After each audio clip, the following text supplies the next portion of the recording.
We follow Jesus together with his disciples since they responded to his call to follow him. Step by step, Jesus introduced them to his worldview and helped them to understand what it would mean in terms of relationships with the people they meet, ranging from the brother to the enemy. Jesus also led them to experience God as their Father who cares for them. Now it is time to make a vital decision. Matthew 7 verse 12. So in everything, do to others what you would have them do to you. For this sums up the law and the prophets. With these words, Jesus reminds his disciples of the Shema, of loving your neighbor as yourself, before he challenges you to make this decision. Matthew 7, 13 and 14.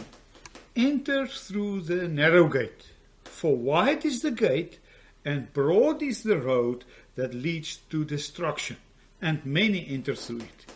But small is the gate, and narrow the road that leads to life, and only a few find it. You have a decision to make. You cannot continue following Jesus beyond this point except if you make the decision to go through the narrow gate and the road that leads to life. The disciples then had to make this decision, and you are standing now at the point of decision as well. If you are discipling someone, he or she will get to this point as well. This is not the decision to follow. That decision we have made when reading about the call of the disciples. This is the decision to do what Jesus taught, to apply what Jesus taught, to put it into practice. It is not enough to hear what he said and be excited and happy to hear. This is Bible study only. Exciting to hear, but nothing changes. We will find the word do many times in the next passages. In English, it is often translated into different words, but in the original language in which the New Testament was written, the word do is used every single time. In the original, a tree does not bear fruit. It does fruit. Matthew 7, verse 17 to 20. Likewise, every good tree does good fruit, but a bad tree does bad fruit.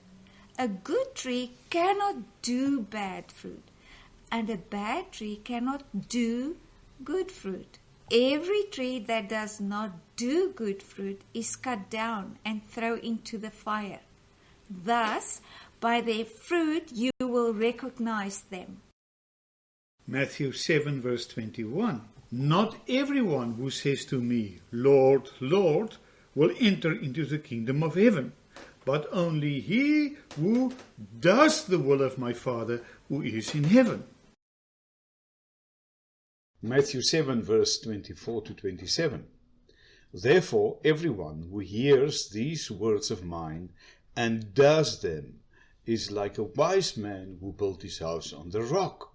The rain came down, the streams rose, and the wind blew and beat against that house, yet it did not fall, because it had its foundation on the rock. But everyone who hears these words of mine and does not do them is like a foolish man who built his house on sand. The rain came down, the streams rose, and the winds blew and beat against that house, and it fell with a great crash. All of us want to build our house on the rock. Now, what is the rock? To do the words of Jesus. Not only hear, but do. To apply the words of Jesus. Matthew 5 verse 1 to 7 verse 21 is one unit. Jesus speaks here about putting Matthew 5 to 7 verse 12 into practice. It is about living a kingdom lifestyle, producing good fruit. It is about putting Jesus' teaching up to this point in practice. This is what it means to build on the rock. Do you still want to follow? Now it's time to discuss in your disciple group. Page through Matthew 5 to 7. Remind the others in the group what Jesus said about relationships with people around us and our relationship with God. Be quiet and wait on the Lord to show you what you should put into practice if you want to continue following Jesus. Share this in the group. They are your accountability partners and will have to pray for you, encourage you, and help you to put into practice what Jesus taught. Pray for each other, that the blessing of a disciple of Jesus will be the visible fruit in your lives. Hear, O Israel, the Lord our God, the Lord is one. Love the Lord your God with all your heart, and with all your soul, and with all your mind, and with all your strength. Love your neighbor as yourself.